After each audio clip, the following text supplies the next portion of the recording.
Oke, halo teman-teman Visip, apa kabar nih semuanya? Balik lagi sama gue, Andi Raffiali. Gak lupa kan?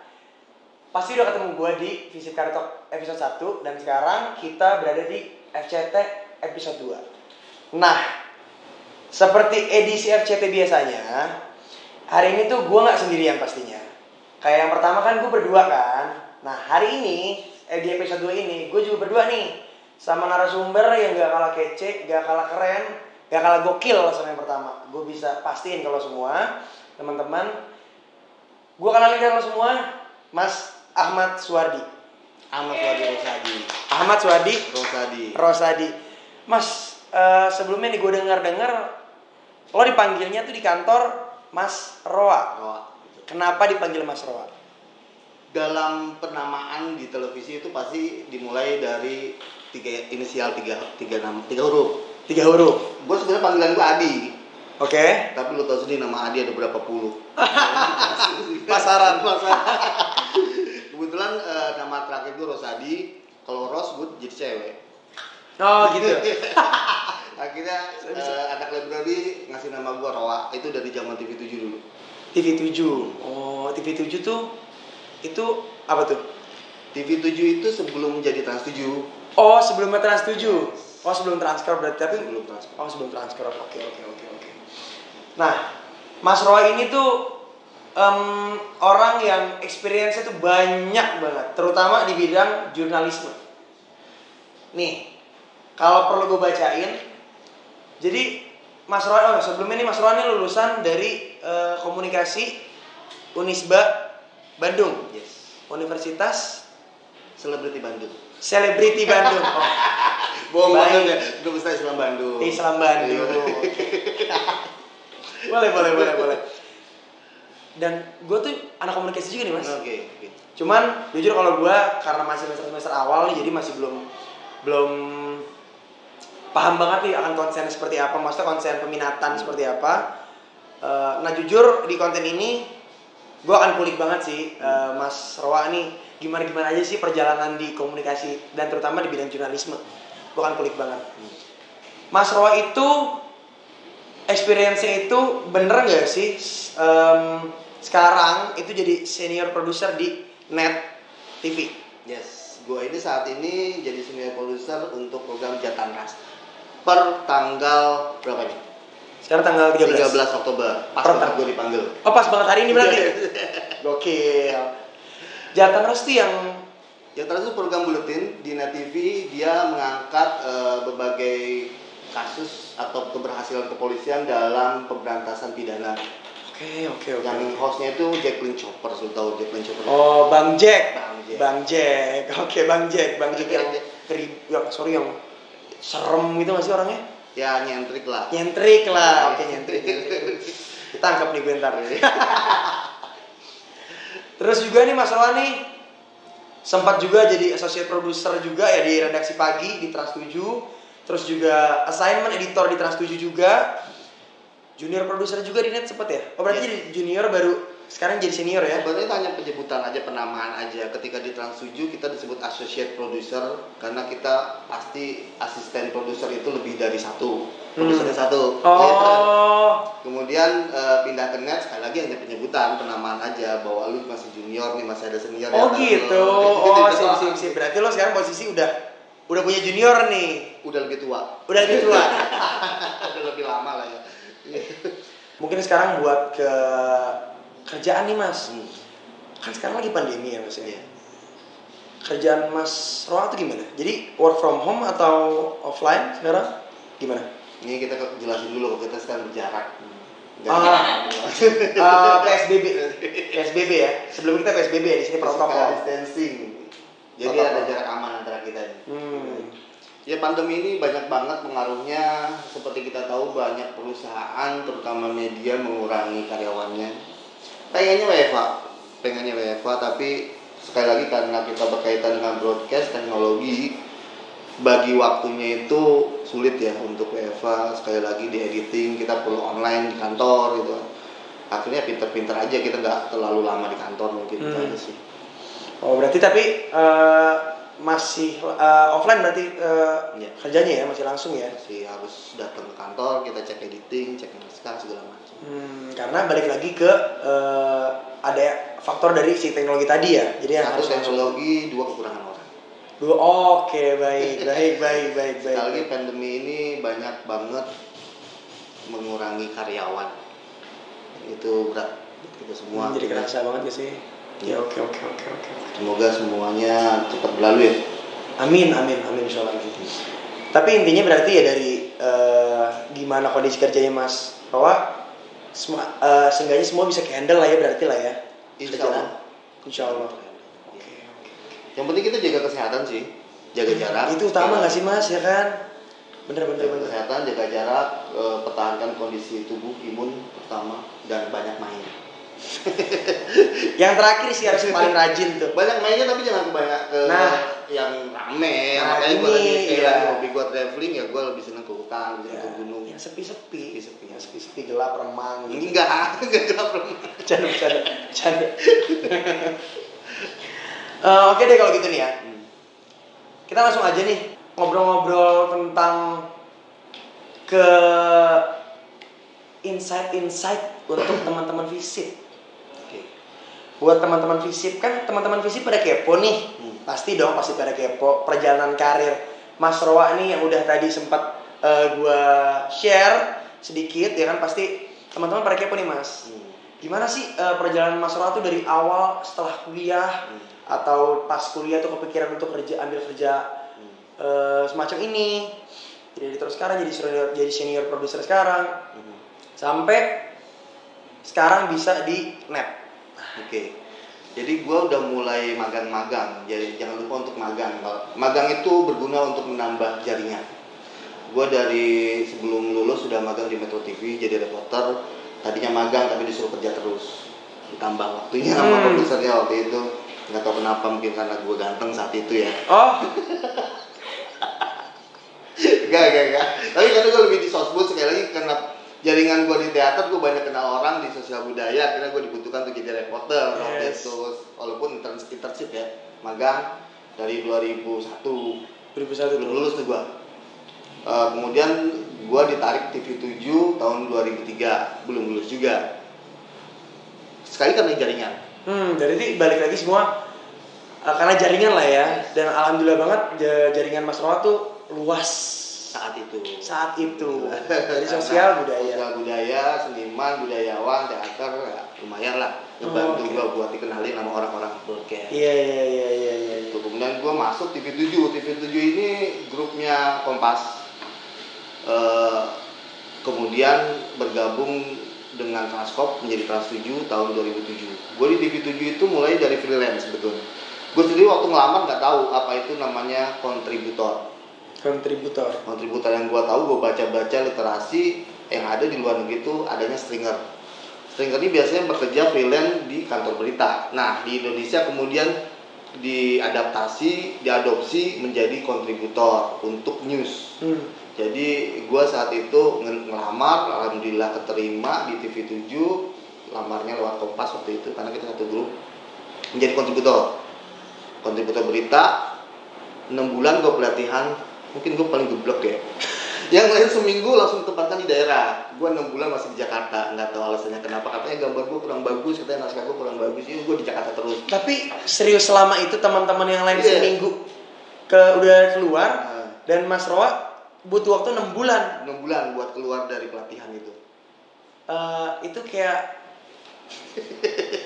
lama ya kayaknya. Lama banget. Itu kontributor akhirnya gue ditempatkan di wilayah 2. Wilayah 2 itu mencakup Bogor, Cianjur, Sukabumi, Depok. Jawa Barat. Sendiri wilayah 2. Kalau Jawa Barat kan ada Bandung. Iya. Jadi saat itu televisi yang punya kontributor hanya TV7, itu untuk 7 daerah. Gue di wilayah 2. Itu bagi berapa wilayah itu Mas kayak gitu-gitu? Yang menentukan kantor ya. Gue wilayah 2. Nah daerah lain tentunya kota besar, Medan, Sumatera Utara, Sumatera Barat, Padang, Semarang, Jawa Tengah, dan Jogja. Kemudian Surabaya itu Jawa Timur, kayak gitulah. Ada 7 kontributor di Indonesia saat itu. Hanya TV7 loh ya pertama kali pakai kontributor. Hanya TV7.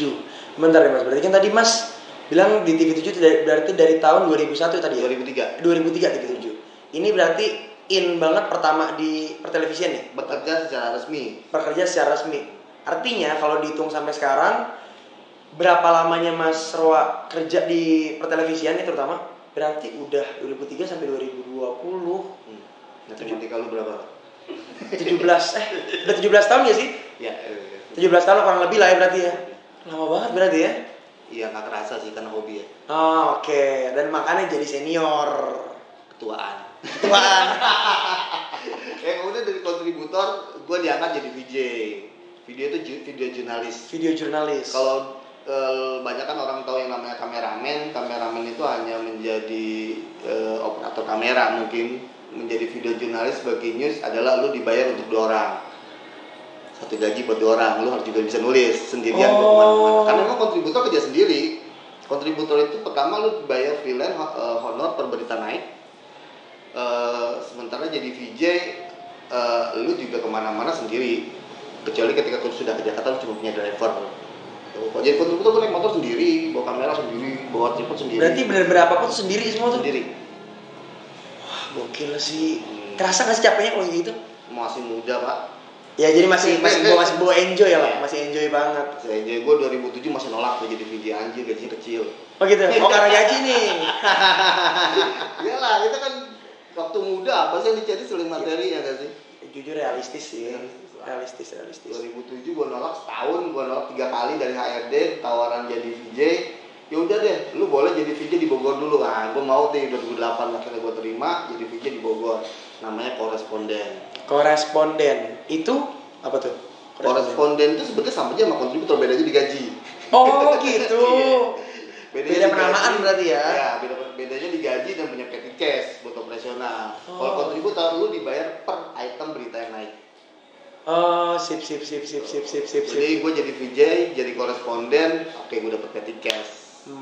Lebih gede dong dibanding karyawan di Jakarta. Iya. Oke, gue terima. Nggak lama, cuma setahun. Setahun doang? 2008 ke 2009 gue tetap balik ke Jakarta. Alhamdulillahnya langsung jadi Aspro. Jadi associate producer. Oh. Waktu itu program pertama redaksi pagi. Redaksi pagi yang Trans 7 tadi berarti ya? Iya.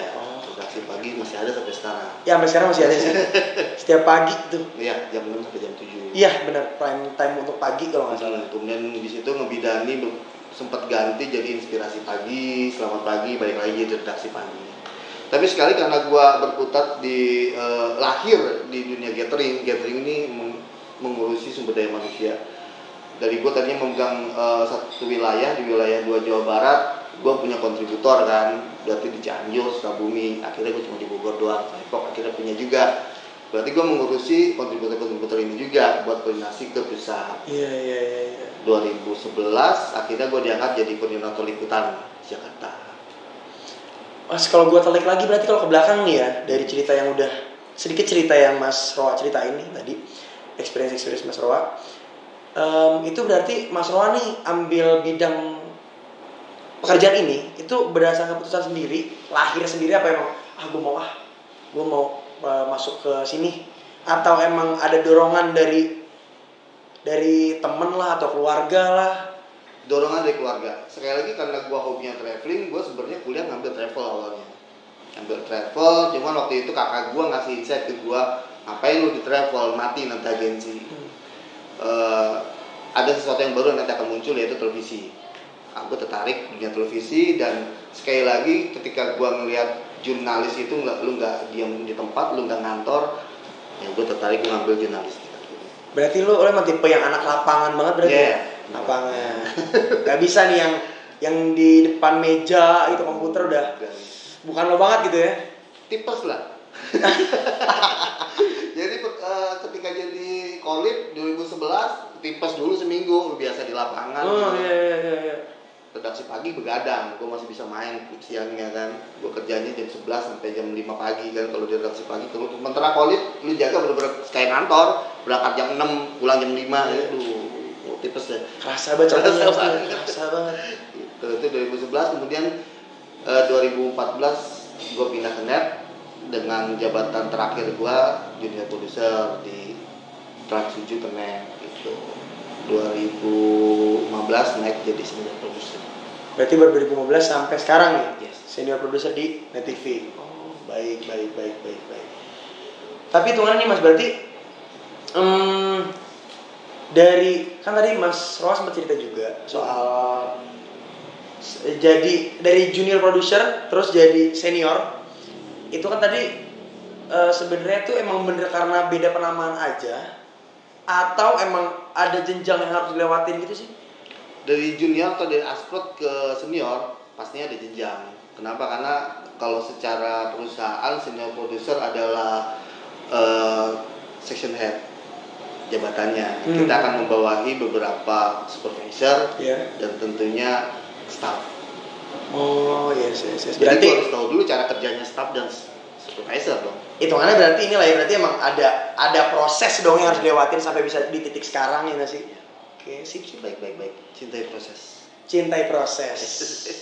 Karena kayak hasil bakal ngikutin gak sih yang proses? Insya Allah. Amin. Terus gini nih, kalau untuk kerja di pertelevisian nih, ini menurut Mas Roa aja ya, itu ada nggak sih ketentuan khusus kayak seperti harus lulusan broadcast atau seperti apa sih? Enggak. Ketentuan khususnya itu kalau ada gitu? Yang penting lu senang ketemu banyak orang sih menurut gua. Ini pertama nih ya? Iya. Lu senang ketemu banyak orang, lu senang menjalin hubungan sosial, itu yang pertama. Yang kedua lu punya spesialisasi. Spesialisasi? Ya, lu misalkan jurusan politik ya lu dalamin soal politik itu. Kalau jurusan komunikasi dong lu bisa kalah sama jurusan nuklir. Iya, oke. Lu kalau nggak punya spesialisasi lu mau ngapain di situ? Gua punya spesialisasi teater. Gue bisa mengcombine ilmu gua secara komunikasi dengan misalkan blocking panggung secara teater. Itu nyambung. Oh, jadi kayak ada hal-hal, ada ilmu-ilmu yang lo combine gitu ya? Oh, sip. Kalau nih kita berbicara tentang job desk orang senior producer, kayak itu ada apa aja nggak sih Mas untuk job desknya? Kayak boleh nggak sih kasih gambaran gitu dari Mas Roa tuh untuk job desk kerjaan Mas Roa ini? Tadi sedikit udah disinggung ya kalau misalkan senior producer itu di perusahaan berarti di level section head. Section head berarti kita membawahi supervisor dan staff-staffnya. Kalau di dunia broadcast ya kita ini mengepalai sebuah program televisi, program produksi apapun itu. Kebetulan sekarang sebuah baru memegang menghandle PIC senior producer dari Jatan Ras. Berarti gue harus mengawal dari mulai praproduksi, produksi sampai pasca produksi program itu. Oke. Mungkin kayak kalau misalkan bisa nggak sih Mas Roa tuh ngasih gambaran proses nih awal produksi sampai kita ketemu hasil nih sampai selesai produksi itu gimana sih? Gambaran dikit. Minum dulu. Boleh. Oh iya. Dari tadi. Gila lu pakai tempat lu nggak dijualin. Dari tadi emang udah mau diminum cuman nunggu sebenarnya. Boleh, kita ngopi dulu ya guys. Proses produksi. Iya, dari mulai praproduksi tentunya adalah pengumpulan materi. Pengumpulan materi kalau lu dibuletin tentunya adalah mengumpulkan atau mengkolek semua liputan teman-teman di berbagai daerah. Kalau gua sekarang Jatan Ras, berarti gua mengkolek teman-teman reporter atau kontributor di seluruh Indonesia. Gua kumpulkan, gua pilih, gua seleksi. Kemudian gua sharing dengan junior producer gua mana yang lebih baik, mana yang terbaik secara visual, audio dan data. Itu praproduksi. Kemudian masuk ke produksi, gue kemudian membuat rundown. Rundown ini adalah urutan berita sesuai yang disukai pasar. Seperti apa sih? Atau proximity dulu kah? Kedekatan dulu kah dengan pemirsa? Atau memang visual yang ngejedang dulu? Kemudian ya udah kita masuk ke online editing. Sebelumnya kita tapping dulu host. Tapping host sesuai rundown yang kita buat. Gitu. Lumayan panjang berarti ya tapi ya. Simple. Buat yang udah senior ya simple gitu ya. Simple. Itu untuk buletin ya. Untuk buletin ya. Tapi ada lagi mungkin dokumenter atau magazine kayak kemarin sebelum Jatan Ras gue pegang teman Panji, tentunya tahapan produksinya lebih banyak gitu loh. Di planning, di budgeting. Lu mau buat apa di lapangan? Dari kerjaan-kerjaan Mas Roa nih berarti gue tuh mau tahu deh kendala apa aja sih yang biasanya jadi tantangan nih buat Mas Roa nih. Dan pandemi tuh ngaruh nggak sih sama maksudnya buat jadi maksudnya sebagai kendala-kendala ini nih, pandemi ini nih yang sekarang lagi jalan ini ngaruh nggak? Pandemi sangat sangat pengaruh untuk kemarin yang gue rasain untuk teman Panji tentunya gue nggak bisa explore seluruh Indonesia. Dimana sebelumnya gue harusnya bisa mengeksplor habitat-habitat satwa di Sumatera, di Kalimantan, tapi karena pandemi gue nggak bisa keluar Jawa. Sampai pernah mengalami gue nggak bisa bahkan keluar Jawa Barat. Sampai kemudian lebih terbatas lagi gue nggak bisa keluar dari Jabodetabek.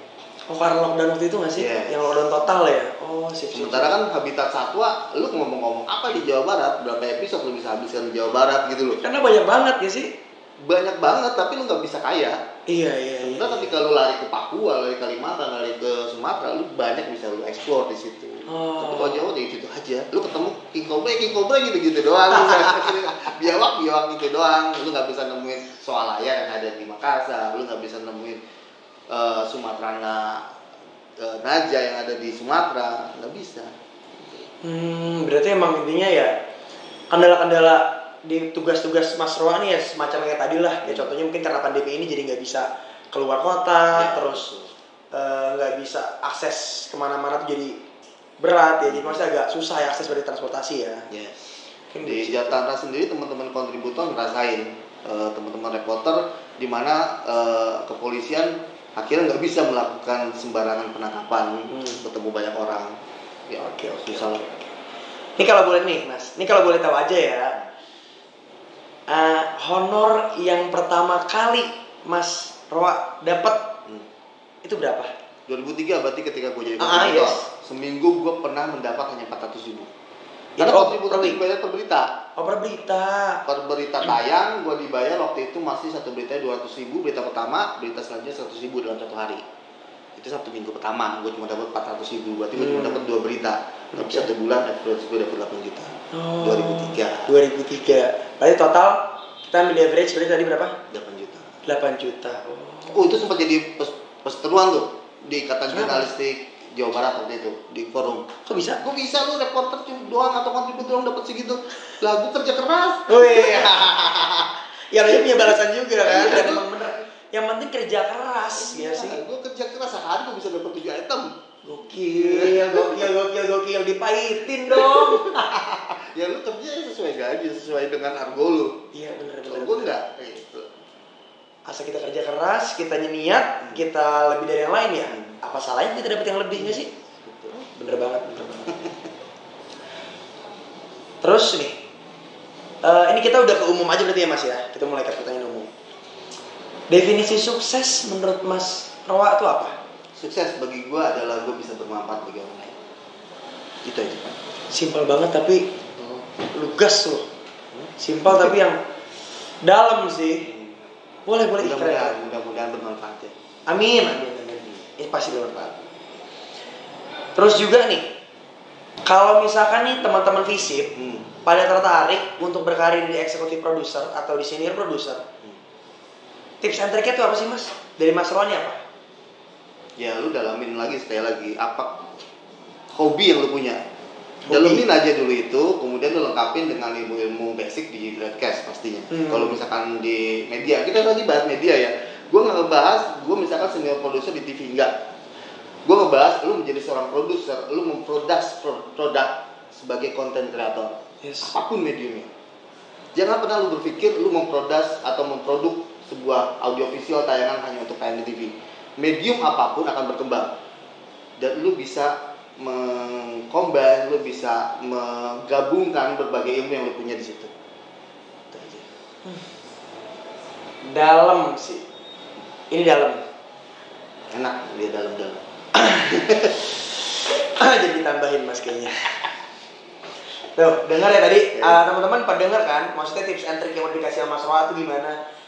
Dan ya satu-satunya cara sebenarnya emang coba ambil intinya, ambil baiknya yang tadi udah Mas Roa jelasin. Tips and tricknya tuh jujur itu kalau emang kalian semua itu pada ngikutin, gue berani jamin kalian bakal berhasil sih. Jujur, karena tadi tuh tips and trick yang ngasih pengalaman yang emang luas gitu loh. Ya lu jangan kuliah doang, jangan ada. Lu itu. cuma berangkat sekolah, berangkat kuliah hanya untuk masuk kelas dapat nilai, jangan dong. Iya. Itu sih menurut gua sih. Karena banyak banget teman-teman yang bertahan saat ini, bertahan karena pandemi, bertahan karena karyanya. Sekali lagi mereka yang tidak hanya bekerja hanya untuk kerja. Kita bekerja buat ketemu orang, kita bekerja buat menambah lagi jaringan sekali lagi. Dengar tuh, jangan lupa didengar. Jaringan adalah investasi buat jurnalis. Jaringan adalah investasi buat jurnalis. Quotes. Oke, ini buat pertanyaan terakhir.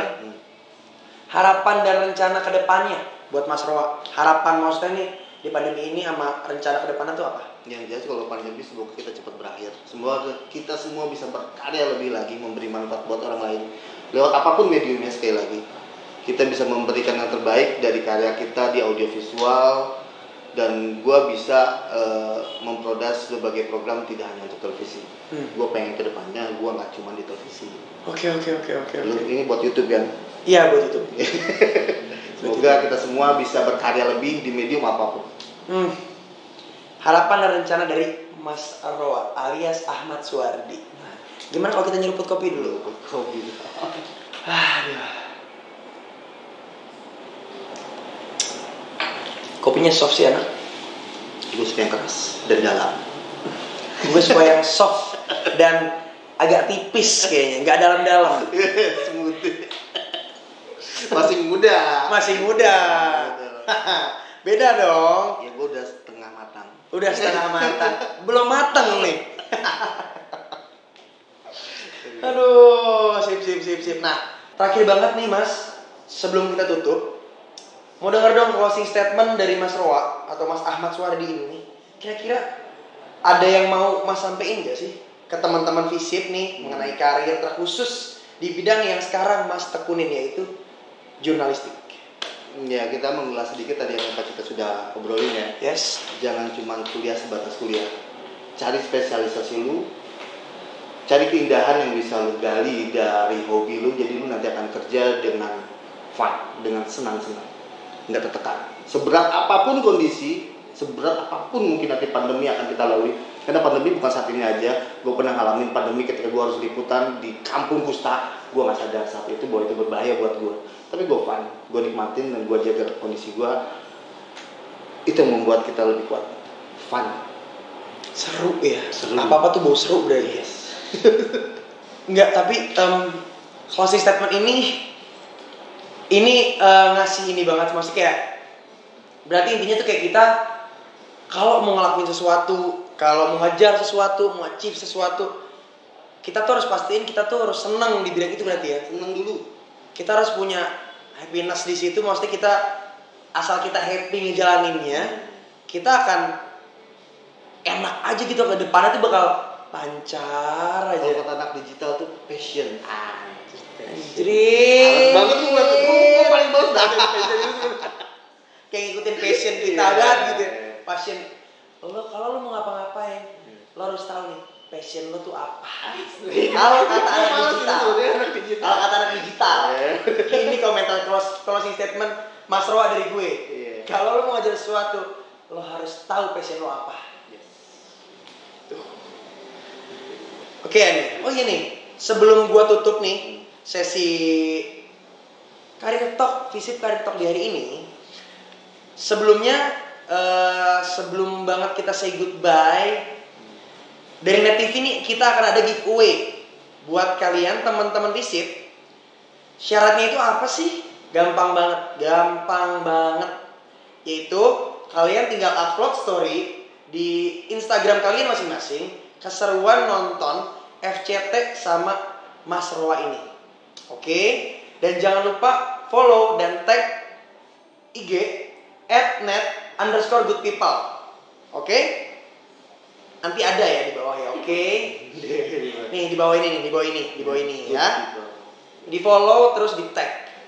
Kalian share gimana keseruan kalian nonton nih FCT kedua di sekarang ini nih. Oke? Dan jangan sampai kelewatan karena cuma 5 orang dengan story paling kreatif dan paling kece yang bakal terpilih.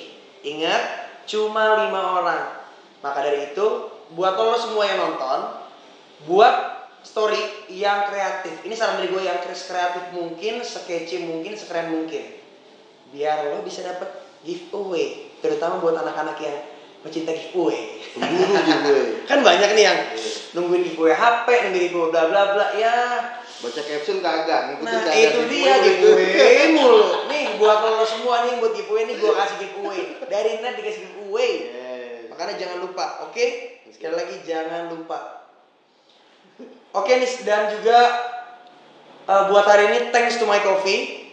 Buat tempat kita hari ini, Mas. Oke, mantap. Kopinya mantap. Kopinya tuh mantep. Kopinya mantap. Jujur kopinya enak banget. Kopinya buat gue tadi karena gue suka kopi-kopi yang soft. Yang smooth ada, yang bold ada. Nah, kopi yang smooth ada, yang bold ada. Kopi yang smooth ini kopi susu gula aren. Kopi susu gula aren. Arennya kerasa, kopinya enak banget. Dan juga jujur buat tempatnya cozy banget, ya nggak sih Mas? Tempatnya cozy dan asik juga buat orang nongkrong. Dan di sini juga kita terapin protokol kesehatan ya teman-teman ya. Jadi sekali lagi kalau emang mau keluar atau emang mau ada kerjaan-kerjaan di luar, terutama di tempat-tempat kafe seperti ini, jangan lupa protokol kesehatan. Oke. Pemburu giveaway dan wifi. Pemburu giveaway dan wifi tuh dari Mas Rowa, narasumber kita di hari ini. Oke. Mungkin kalau gitu gue tutup aja kali ya. Siap. Jangan lupa subscribe dulu dong. Nah, jangan lupa subscribe dulu ya. Orang Indonesia disuruh. Iya, gue lupa banget. Kan bukan YouTuber nih, soalnya bukan YouTuber. Jangan lupa subscribe YouTube BEM Fisip UI. Jangan lupa subscribe semua. Comment, like, subscribe. Oke, kalau gitu makasih banyak nih Mas Rowa. Thank you. Udah bersedia banget hadir di hari ini tuh, jujur dari gua dan tim yang lain udah terima kasih banget. Gue yang thank you banget. Karena gue bukan siapa-siapa sebenarnya, ngapain gue diundang ke sini. Lo tuh siapa-siapa, Mas. Ini serius banget gue. Tapi jadi serius, makasih banget udah mau datang. Sama-sama. Udah mau ngasih insight ke teman-teman Visip juga. Dan jujur kayak buat gue pribadi, insight buat gue pun itu kebuka banget. Dan karena yang tadi gue bilang, gue sama anak-anak komunikasi, ini buat teman-teman komunikasi juga nih terutama, jangan lupa lo pahamin deh. Jangan lo tonton doang tapi pahamin apa yang ada di video FCT episode 2 ini. Dan juga tapi makasih juga sih buat teman-teman yang udah nonton ya. Buat teman-teman yang udah nonton, yang udah nyempetin waktunya untuk nonton, makasih dan terima kasih.